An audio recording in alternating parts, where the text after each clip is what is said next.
శ్రీమాత్రే నమః.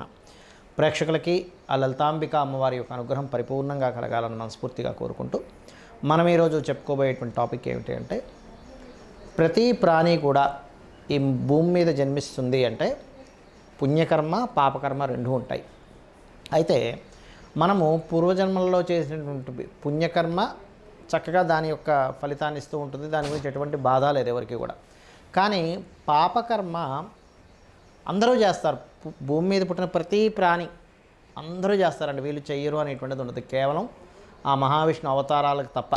మహావిష్ణువు కానీ అవతార రూపంలో వస్తుంటారు చూసారు, కొంతమంది సిద్ధులు కానివ్వండి, కొంతమంది యక్షులు కానివ్వండి, గంధర్వులు అంటే వీళ్ళందరూ కొన్నిసార్లు ఇప్పుడు మనకి అష్టవసువుల్లో అతను ఏదో చేశారని భూమి మీదకి వచ్చారు. అలా ఏంటంటే కొన్నిసార్లు వాళ్ళు కూడా భూమి మీదకి రావడం జరుగుతుంది. బట్ ఆ యొక్క భగవంతుడు రావడానికి మిగతా జీవకోటి మొత్తం ప్రాణి ఏదైతే ఉందో రావడానికి చాలా డిఫరెన్స్ ఉంటుంది. ఎందుకంటే పాప పుణ్య కర్మ అనుభవించడానికి భూమి మీదకి వస్తాడు. అలా ప్రతి లగ్నానికి ఒక మనిషి ఒక లగ్నంలో జన్మించాడు, ఒక జీవి ఒక లగ్నంలో జన్మించింది అంటే పూర్వజన్మ కర్మ ఇది చేసి ఉంటాడు, అందుకే ఈ జన్మలో దీనికి సంబంధించినటువంటిది ఇబ్బంది పడుతున్నాడు అనేటువంటిది ఉంటుంది.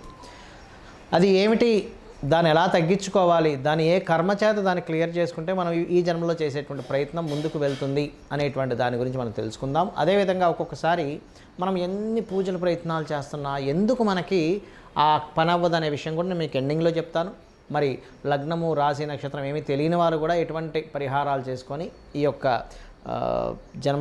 పోయిన జన్మలో చేసుకున్నటువంటి కర్మను తగ్గించుకొని ఈ జన్మలో ఎలా ఆనందంగా ఉండాలనే విషయాన్ని కూడా చెప్తాను. లాస్ట్ వరకు వీడియో చూడండి. అయితే ఈ విషయాలు చెప్తుంది నేనైనప్పటికీ కూడా చెప్పేస్తుంది సాక్షాత్ లలిత అమ్మవారిగా భావిస్తూ ఒక్కొక్క లగ్నం గురించి మనం తెలుసుకుందాం. మిథున లగ్నము, మిథున రాశి. మిథునం వారికి కనుక చూసుకున్నట్లయితే పర్టికులర్గా మిథున లగ్నానికి ఎప్పుడు నేను చెప్పేది ఒకటే, వీళ్ళు నడిచే వికీపీడియా అంట, తెలివితేటలకు అద్భుతం, మేనేజింగ్ చేయడంలో అద్భుతంగా మేనేజ్ చేస్తారు. మరి వీరు ఎక్కడ పూర్వజన్మ కర్మ వీళ్ళని తీసుకొస్తుంది ఈ జన్మలోకి, దాని ద్వారా వీళ్ళకి ఎటువంటి లోపాలు ఏర్పడుతుంటాయి. లోపాలంటే శారీరకంగా ఉండే లోపాలు కాదు, మీరు బాగా అర్థం చేసుకోండి. వీళ్ళ థింకింగ్లో చేసేటువంటి తప్పిదాలు ఏమేమవుతుంటాయి, వీళ్ళు ఏ మిస్టేక్స్ చేస్తుంటారు, అండ్ అదేవిధంగా ఆ మిస్టేక్స్ వల్ల వీళ్ళు ఇరుక్కుంటారు. ఎప్పుడైనా గుర్తుపెట్టుకోండి, మన లైఫ్లో మనం తీసుకునే నిర్ణయము, మనం తీసుకునే స్టెప్పు ఇక్కడే ఎక్కడో లోపం ఏర్పడుతుంది, గుర్తుపెట్టుకోండి. ఇది ఎప్పుడైతే అక్కడ అలా ఏర్పడిందో దాని ప్రభావం పడుతూ ఉంటుంది దాని మీద. కాబట్టి ఏంటంటే ఇక్కడ మీరు బాగా అర్థం చేసుకోవాల్సినటువంటి విషయం, మీరు కుజుడు ప్రభావంలో పడతారు. మీరు గుర్తుపెట్టుకోండి, కుజుడు అంటే ఎవరు జ్యోతిష్ శాస్త్రంలో? గొడవలు, లీడర్షిప్ క్వాలిటీ కూడా ఇస్తాడండి. తెలివిగా ఆ వ్యక్తి ఆ లీడర్ అయ్యి నడిపిస్తూ ఉంటాడు మిథునం వారు. ఎందుకంటే పూర్వజన్మ నుంచి వచ్చినటువంటి ఆ వాసన, ఆ తత్వం అనమాట అది. లీడర్షిప్, అనవసరమైన గొడవలు. అలాగే ఏది కుజుడు బాగా పాడైతే, కుజుడు బాగా బాగుంటే ఆ వ్యక్తి ఆ ఫ్యాక్టరీలో కానీ లేకపోతే ఏదైనా ఒక యూనియన్కి కానీ లీడర్ అయి చక్కగా దాని ద్వారా అద్భుతమైనటువంటి ఫలితాలు పొందుతాడు. కానీ కుజుడు పాడయ్యాడా అంటే మీరు పొరపాటును కూడా ఘర్షణలు, గొడవలు, ఆవేశం జోలికి వెళ్ళకూడదు. మీరు డిఫేమ్ అయ్యేది ఆవేశం ద్వారా. మరి అందరికీ అవుతుందంటే అందరికీ వేరు, వీళ్ళకి వేరు, గుర్తుపెట్టుకోండి. మీరు ఆవేశంగా, ఉగ్రంగా, ఫాస్ట్గా ఏదైనా చేస్తున్నారంటే అదే మీకు ఎక్కడో దెబ్బతీయనుంది అని అర్థం చేసుకోవాలి. కుజుడు పాడయ్యాడంటే చాలా ముఖ్యమైనటువంటి విషయం, గుర్తుపెట్టుకోండి. కాబట్టి దీన్ని మీరు అదుపులో పెట్టుకోవాలి. మరి దీనికి ఏమిటండి, దీన్ని ఎట్లా చేయాలి? కందులు దానంగా ఇస్తూ ఉండాలి. సుబ్రహ్మణ్యేశ్వర స్వామి ఆలయం లేదా ఆంజనేయ స్వామి ఆలయం, ఆంజనేయ స్వామి ఉపాసన ఎక్కువగా చేస్తూ ఉండాలి. అయితే దీంతో పాటు మీకు పంచమాధిపతి శుక్రుడు అవుతాడు కాబట్టి, లేదా తులారాశి, మీకు పంచమం అనేటువంటి తులారాశి అవుతుంది కాబట్టి, మీ మిథునానికి పంచమ రాశి అది అవుతుంది కాబట్టి, ఆ రాశుల్లో ఏదైనా గ్రహం ఉంటే ఆ గ్రహ ఆరాధన కూడా చేయాలి, గుర్తుపెట్టుకోండి. అంటే ఉదాహరణకి సూర్యుడు ఉన్నాడు, నీచబడి ఉన్నాడు కదండి అనుకోక్కర్లేదు, సూర్య భగవానుడికి చేసుకోవచ్చు. సూర్యుడికి మంచి పోర్ట్ఫోలియోస్ వచ్చాయనుకోండి, జన్మజాతకంలో పోర్ట్ఫోలియోస్ అని ఉంటాయి కొన్ని. అంటే ఏ గ్రహం ఎక్కడి నుంచి అక్కడ కదలడం వల్ల దాని శక్తి ఎంత పొందుతుంది, అది ఎటువంటి కారకత్వం కలిగి ఉందనేటువంటిది ఉంటుంది. అలా ఉన్నప్పుడు అది ఒక్కొక్కసారి నీచంలో ఉన్నా సరే ఆరాధనే బాగుంటుంది కూడా ఒక్కోసారి. కాకపోతే అది మీకు చూడ్డానికి నీచమా లేకపోతే నీచ భంగరాజయోగం జరిగిందా చూడాలి. నీచ భంగరాజయోగాలు జరిగితే మనం చూడడానికి నీచంగా ఉంటుంది. కాబట్టి అది మీరు బాగా గుర్తించాలి. లలితా అమ్మవారి యొక్క స్తోత్ర పఠనం చేయాలి, గుర్తుపెట్టుకోండి.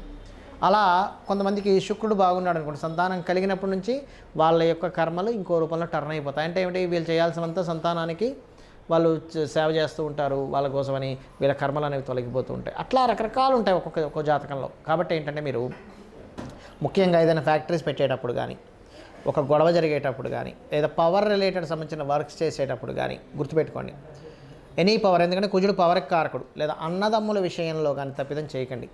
పూర్వజన్మల్లో ఎక్కడో అన్నదమ్ములకు సంబంధించిన విషయంలో కూడా అవుతుంది. ఎందుకు అది 3వ స్థానాధిపతి కూడా ఇన్వాల్వ్మెంట్ వచ్చిందంటే అన్నదమ్ములకు సంబంధించిన విషయంలో గొడవలు అవుతూ ఉంటాయి. కుటుంబ స్థానంతో వచ్చిందనుకోండి కుటుంబీకులతో వస్తూ ఉంటాయి. ల్యాండ్తో వచ్చి 4th హౌస్తో కనెక్టివిటీ వచ్చిందనుకోండి కుజుడికి ల్యాండ్ మూలంగా మీరు ఏదో తప్పిదం చేసి ఇరుక్కుంటూ ఉంటారు. పంచమంతో వచ్చిందనుకోండి సంతానం మూలంగా లేదా ప్రేమించిన వారి మూలంగా. అలా కాకుండా సప్తమంతో వచ్చిందనుకోండి జీవిత భాగస్వామితో లింకప్ అయి ఉంటుంది. అక్కడ మనం వద్దన్నా సరే పూర్వజన్మ లింకప్ అయి ఉంటుంది. నేను చాలామంది చూసాను మిథున లగ్నం వారికి కుజుడు సప్తమంలో ఉన్నప్పుడు నేను పెళ్లి చేసుకుని అనుకునే వారు కూడా పెళ్లి చేసుకొని ఆ యొక్క కర్మను అనుభవించి ఆ కర్మను తొలగించుకుంటూ ఉంటారు. అయితే ఇక్కడ ఒకటే గుర్తుపెట్టుకోండి, మీరు ఎక్కువగా లలితా అమ్మవారి ఆరాధన ఆంజనేయ స్వామి యొక్క ఆరాధన చేయడం అద్భుతంగా పనిచేస్తుంది. అయితే ఇక్కడ మీరు ఎంతసేపు బ్యాడ్ అనుకోకండి, దీన్ని బాగా అర్థం చేసుకోండి. పూర్వజన్మ కర్మ అనేటువంటిది ఎప్పుడూ బ్యాడ్ రూపంలో ఉండదు, గుడ్ రూపంలో కూడా ఉంటుంది. అంటే మీరు పూర్వజన్మల్లో కనుక ఒక మంచి కుజుడు కదా, ఒక మంచి యుద్ధ నైపుణ్యం కలిగిన వ్యక్తి అయి చాలామందిని రక్షించాడు అనుకోండి. మీరు ఉదాహరణకి పూర్వజన్మలో ఏ మిలిటరీయో డిఫెన్స్లోనో ఉన్నారు, అక్కడ దేశాన్ని రక్షించడం కోసము కొంతమంది కొన్ని వందల వేల మంది ప్రాణాలు రక్షించడం కోసము మీరు పోరాడి మీరు చక్కగా వాళ్ళందరినీ సేవ చేశారు. తర్వాత జీవితం అయిపోయింది. అప్పుడు ఆ కుజుడు ఏం చేస్తాడంటే, అంటే సాఫ్ట్వేర్ లాంటిది ఇది, భగవంతుడు క్రియేట్ చేసిన సాఫ్ట్వేర్. ఇక్కడ ఒక గొప్ప భూమి ద్వారా యోగాన్ని పొందే వ్యక్తిగాను లేకపోతే ఇప్పుడు పెద్ద దీంట్లో ఒక పెద్ద లీడర్గాను అట్లా పుట్టిస్తాడు. అంటే ఆ రకంగా సౌఖ్యం వచ్చేలా చేస్తాడు. ఈ యొక్క భగవత్ లీల ఎలా ఉంటుందంటే, భగవంతుడు క్రియేట్ చేసినటువంటి ఈ యొక్క కర్మ సంబంధించినటువంటి చక్రం ఎలా ఉంటుందంటే, మనం ఏది చేస్తే అది ఈ జన్మలో చక్కగా అందుతుంది. అది బ్యాడ్ ఆర్ గుడ్, ఇది గుర్తుపెట్టుకోండి. అదేవిధంగా లలితా అమ్మవారి యొక్క ఆరాధన కూడా రెగ్యులర్గా చేయండి. చాలామంది నన్ను అడుగుతుంటారు ఏంటంటే, ఏమంటే నేను రోజు లలితాహస్తనామాలు చదువుతున్నాను, రోజు గుడికి వెళ్తున్నాను, నేను కోరుకుంటున్నాను, నాకు అప్పులు పోవాలనుకుంటున్నాను, అయినా నాకెందుకు పోవట్లేదని అడుగుతుంటారు. దీనికి మీకు సమాధానం చెప్తే మిగతా విషయాలు చెప్తాను. ఏమిటంటే, ఇప్పుడు మీరు బాగా అర్థం చేసుకోండి, మనం ఒక 100 విషయాలు ఉంటే 100కి 99 క్లియర్ అయిపోయి ఆ ఒక్క విషయం మాత్రం మన జీవితం మొత్తం భగవంతుని కోరుతున్నా ఇవ్వట్లేదంటే దాని అర్థం ఏమిటంటే, అమ్మవారికి మీకు దాన్ని అనుభవింపజేసి మీ యొక్క జీవితాన్ని మోక్షం ఇవ్వాలని దాని అర్థం అనమాట. అంటే ఎలా అంటే, చిన్న ఎగ్జాంపుల్ చెప్తాను చూడండి. ఒక పిల్లవాడు ఉన్నాడు, ఆ పిల్లవాడు చిన్నప్పుడు ఎల్కేజీ యూకేజీ స్టేజెస్లో ఉన్నప్పుడు నేను వెళ్ళను ఏడుస్తూ ఉంటారు పిల్లలు. అప్పుడు తల్లి ఏం చేస్తుంది, నువ్వు వెళ్ళనన్నా తీసుకెళ్తుంది. ఇదేమిటి తల్లిని ఇంత అడుగుతున్నా ఎందుకు తీసుకెళ్తుంది అంటే, తల్లికి తెలుసు వీడు స్కూల్కి వెళ్ళకపోతే ఆ పిల్లవాడు జీవితంలో పైకి రాడు. నువ్వు ఏడుస్తున్నా, బతిమిలాడినా, బామాడినా, అన్నం తిన్నన్నా, ఏమన్నా సరే కొట్టైనా తీసుకెళ్తుంది. ఇదే సిచ్యువేషన్ మన లైఫ్లో కూడా జరుగుతూ ఉంటుంది. ఎలా అంటే, ఏమిటండి నేను టెంపుల్కి వెళ్ళాను, ఇన్ని కొబ్బరికాయలు కొట్టాను, ఇంత పూజలు చేశాను, అయినా నాకు ఈ సమస్య ఎందుకు పోవట్లేదు అంటే, ఈ సమస్యని పెండింగ్ పెడితే నెక్స్ట్ మళ్ళీ ఇంకొన్ని జన్మలు ఎత్తాలి, అన్ని జన్మలెత్తి మళ్ళీ అంత అనుభవించాలి.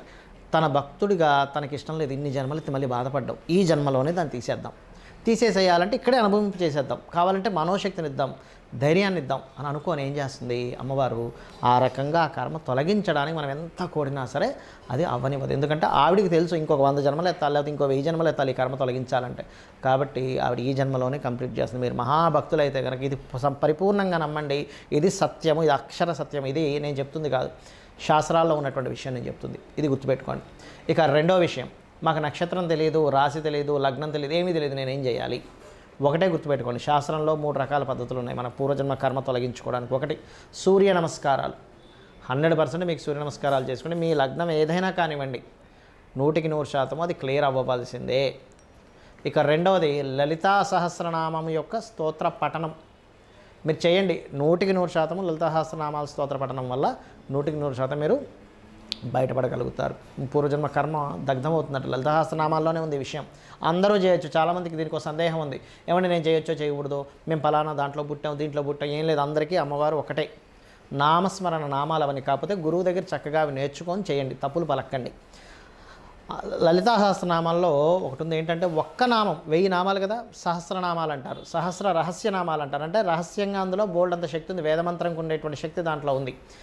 ఆ ఒక్క నామానికి అంటే కేవలం శ్రీమాత్రే నమః అనుకున్నారు. మీ పూర్వజన్మలో ఎన్ని 100 జన్మలు చేసినటువంటి పాప ఫలితాన్ని, పాపముని కూడా అది దగ్ధం చేసి ఇంకేమైనా మిగిలిందా అని అడుగుతుందట. అంత గొప్ప శక్తివంతమైనటువంటి లలితా సహస్రనామాలు అదొకటి.